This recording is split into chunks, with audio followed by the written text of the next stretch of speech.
మనం కుంభరాశి గమనిస్తే ఇందులో ఉన్న నక్షత్రాలు ధనిష్ట 3, 4 పాదాలు, శతభిషం 1, 2, 3, 4 పాదాలు, పూర్వ భాద్ర 1, 3, 1, 2, 3 పాదాలంతా మనకి ఈ కుంభరాశిలో ఉంటారని గమనించాలి.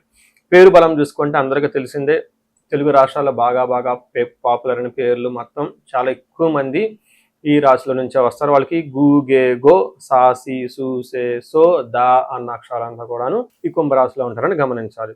మనకి ముందుగా చెప్పుకునే విధంగా 4 గ్రహాలు మారటంతో ఈ 4 గ్రహాల ప్రభావం కుంభరాశి వాళ్ళకి చాలా అనుకూలంగా ఉంటుందని గమనించాలి. వీళ్ళు ఏలినాటి యొక్క శని ప్రభావంతో ఉన్నారు, దాని నుంచి బయటకు వస్తూ ఉన్నారు కాబట్టి మంత్ టు మంత్ వీళ్ళకి బాగుంటుంది. అందులో భాగంగా ఈ మే మంత్ వీళ్ళకి చాలా అనుకూలంగా ఉంటుందని గమనించుకోవచ్చు. లాస్ట్ మంత్ కూడా వీళ్ళకి బాగుంది, ఏప్రిల్ మంత్ వీళ్ళకి బాగుంది, మే మంత్ కూడా వీళ్ళకి బాగుంటుంది. ఏ విధంగా ఉంటుందంటే ఫస్ట్ సూర్యుడి వల్ల లక్ష్మి అంటే ఐశ్వర్యం వచ్చే అవకాశం ఉంటుంది. సూర్యుడి వల్ల ఈ నెక్స్ట్ 15 days కొంచెం అవమానం జరిగే అవకాశం ఉంటుంది.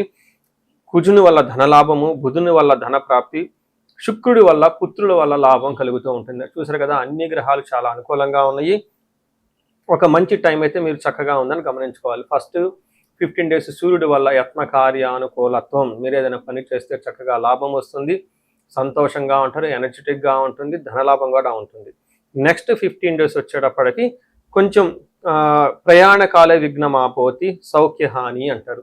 అంటే ప్రయాణాలు చేస్తే అందులో కలిసి రాకుండా ఉండటం, సరిగ్గా భోజనం చేయకుండా ఉండటం, కొంచెం ఇంటి విషయాల్లో ఇబ్బందులు ఉండే అవకాశం ఉంటుంది. కానీ ప్రొఫెషన్ మ్యాటర్స్లో చాలా ప్రమోషన్స్ వచ్చే అవకాశం ఉంటుంది. లైఫ్ నెక్స్ట్ లెవెల్కి వెళ్ళే అవకాశం చాలా ఎక్కువ ఉంటుందని గమనించుకోవాలి.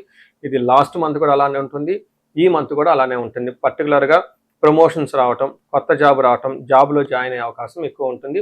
ఒక మంచి టైం అయితే ఖచ్చితంగా కుంభరాశిలో ఉన్నారు, మే మంత్ అని చెప్పుకోవచ్చు. దీంట్లో భాగంగా వీళ్ళకి కుజుడు చూసుకుంటే 3వ స్థానంలో ఉండి ఒక మంచి బెస్ట్ పొజిషన్లో ఒక 45 days వచ్చే 45 days అనుకూలంగా ఉందని చెప్పుకోవచ్చు.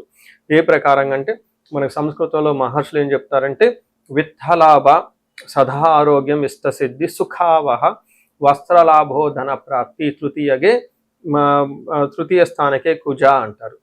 అంటే ఏ ప్రకారంగా ఉంటుంది, విత్త లాభం అంటే ఫైనాన్షియల్గా చాలా బాగుంటుంది, ఆరోగ్యం బాగుంటుంది, ఇష్టసిద్ధి అనుకున్న పనులన్నీ అనుకున్న విధంగా చేసుకుంటూ వెళ్ళిపోతూ ఉంటారు. వస్త్ర లాభం, చక్కగా మంచి బట్టలు, చక్కగా కొత్త బట్టలు వేసుకుంటూ ఉంటారు. ధన ప్రాప్తి, ధనం కూడా కలిసి వస్తుంటుంది. అన్ని విషయాలు చాలా బాగా కలిసి వస్తుంది. అందులోనూ బంగారు వస్తువులు కొనుక్కునే అవకాశం కూడా ఉంటుంది. ధైర్యంగా ఉంటారు ఈ రాశి వాళ్ళని చెప్పుకోవచ్చు. అయితే వీళ్ళకి ప్రాఫిట్స్, బిజినెస్ పీపుల్ ఎవరైతే ఉంటారో వాళ్ళకి ప్రాఫిట్స్ వస్తుంది, ప్రోగ్రెస్ వస్తుంది, అనుకున్న పనులన్నీ చక్కగా అన్ని సాధించుకొని ముందుకు వెళ్ళిపోతూ ఉంటారని గమనించాలి. ఇదే విషయంలో వీళ్ళకి 5వ స్థానంలో శుక్రుడు ఉండటంతో మహాభాగ్య యోగం అంటారు. అంటే కోణ స్థానాల్లో శుభగ్రహాలు, పర్టికులర్గా చంద్రుడు కానీ, బుధుడు కానీ, లేదా శుక్రుడు కానీ ఉంటే చాలా బాగా కలిసి వస్తుందని చెప్తారు. 5వ స్థానంలో శుక్రుడు కలిసి ఉండటంతో దాసీభృత్య జనలాభ నిత్యం మృష్టాన్న భోజనం ధనధాన్య అభిష్టార్థ పంచమస్తేద్ భవేత్ భృగో అని చెప్తారు. అంటే దాసీ జన భృత్య లాభ అంటే వీళ్ళ కింద ఉన్న సబార్డినేట్స్, ఎంప్లాయీస్, లేదంటే వీళ్ళ కింద పరిచారకులు, సేవకులు ఎవరైనా వాళ్ళ ద్వారా మంచి లాభం వస్తుందని గమనించుకోవాలి. నిత్యం మృష్టాన్న భోజనం, చక్కగా ప్రతిరోజు మంచి భోజనం చేస్తూ ఉంటారు. ధనధాన్య అభిష్టార్థ, వీళ్ళు ధనం సంపాదించుకుంటారు, ధాన్యం సంపాదించుకుంటారు, అనుకున్న పనులన్నీ చక్కగా జరుగుతూ ఉంటాయని గమనించుకోవాలి. అంతేకాకుండా వీళ్ళకి జెంట్స్ ఉంటే లేడీస్ ద్వారా ఖచ్చితంగా లాభం ఉంటుంది. అదేవిధంగా స్త్రీలు ఉంటే వీళ్ళకి వాళ్ళ ఇంట్లో ఉన్న జెంట్స్ ద్వారా, మగవాళ్ళ ద్వారా లాభం చేకూర్చే అవకాశం ఎక్కువ ఉంటుందని గమనించుకోవాలి. ఇంతేకాకుండా ధనిష్ట, శతభిష, పూర్వభాద్ర నక్షత్రాలు చూస్తే ధనిష్ట నక్షత్రం వాళ్ళకి జయప్రదంగా ఉంటుంది. బంధనము, భయము, కలహము ఉంటుంది. ఒక రకం కొంచెం మిక్స్డ్గా ఉంటుంది. ధనిష్ట నక్షత్రం వాళ్ళకి జయం, అనుకున్న విధంగా ఏదో పనులు అయితే సాధించుకుంటారు. కొంచెం కన్ఫ్యూజ్డ్ అయిన పరిస్థితిలో ఉంటారు. బంధించబడినట్లు, అంటే ముందుకు వెళ్ళాలా, వెనక్కి వెళ్ళాలా, యుఎస్లో ఉండాలా, ఇండియా వెళ్ళాలా, ఇప్పటిదాకా మంచి జాబ్ చేస్తూ ఉన్నాము, ఈ జాబ్ వదిలేసి వేరే బిజినెస్ పెట్టాలా, లేదంటే కొత్త వెంచర్ స్టార్ట్ చేస్తున్నాం, ఏది స్టార్ట్ చేస్తే బాగుంటుంది, ఇలా కన్ఫ్యూజ్డ్ అయిన పరిస్థితుల్లో ఉండే అవకాశం ఉంటుంది. దీనికి సొల్యూషన్ మీ హారోస్కోప్లోనే ఉంటుంది. ఒకసారి హారోస్కోప్ చూసుకొని మీ హారోస్కోప్ ప్రకారం ఏది చేస్తే మీరు 10 రెట్లు ఎదుగుతారనేది చేయించుకోవడం చాలా ముఖ్యం.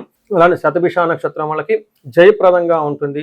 వీళ్ళకు కూడాను ధనలాభం ఉంటుంది, భయము, బంధనము కూడా చూపిస్తుంది. పూర్వభాద్ర నక్షత్రం వాళ్ళకి ఐశ్వర్యవంతంగా ఉంటుంది, జయప్రదంగా ఉంటుంది, ధనలాభం ఉంటుంది. ఒక రకంగా చెప్పాలంటే పూర్వభద్ర వాళ్ళకి చాలా చక్కగా ఉందని చెప్పుకోవచ్చు. వీరికి బంధనము, భయము శుక్రుని వల్ల అంటే లేడీస్ వల్ల లేదంటే కొందరు వాళ్ళకి సపోర్ట్ వస్తూనే కొన్ని విషయాల్లో భయపడే అవకాశం కూడా ఉందని గమనించుకోవాలి. ఈ ప్రకారంగా చూసుకుంటే అన్ని విధంగా చాలా బాగుందని చెప్పుకోవచ్చు. కొంచెం కన్ఫ్యూజన్ ఉంటే తప్పక. అయితే బుధుని యొక్క ప్రభావం చేత ధనిష్ట, పూర్వభద్ర, శతభిష నక్షత్రం వాళ్ళకి బుద్ధి నాశనం, రాంగ్ డెసిషన్ తీసుకునే అవకాశం ఎక్కువగా ఉంటుంది. పర్టికులర్గా ఆన్లైన్ ట్రాన్సాక్షన్స్, బిజినెస్ ట్రాన్సాక్షన్స్ లేదా ఏదైనా కనుక ఇచ్చిపుచ్చుకునే ధోరణిలో, బిజినెస్కి సంబంధించిన ధోరణిలో రాంగ్ డెసిషన్ తీసుకొని తద్వారా మీరు తర్వాత పశ్చాత్తాపడవలసి ఉంటుంది. రిగ్రెట్కి గురయ్యే అవకాశం ఉంటుందని తెలుసుకోవాలి. అంతేకాకుండా శతభిష నక్షత్రం వాళ్ళకి కొంచెం కన్ఫ్యూజన్ ఎక్కువగా ఉంటుంది. అనేక రకమైన గ్రహాలు వీళ్ళకి అనుకూలంగా ఉండటంతో కొంచెం స్లోగా ఉంటుంది ఈ మంత్. లాస్ట్ మంత్ లాగా ఉండదు, లాస్ట్ 2 months లాగా ఉండదని గమనించుకోవాలి. సో ఈ రాశి వాళ్ళకి ఇంకా ఏమైనా ఇండివిజువల్గా ప్రాబ్లం ఉంటే ఒకసారి హారోస్కోప్ చూపించుకోవాలని కోరుకుంటున్నాను.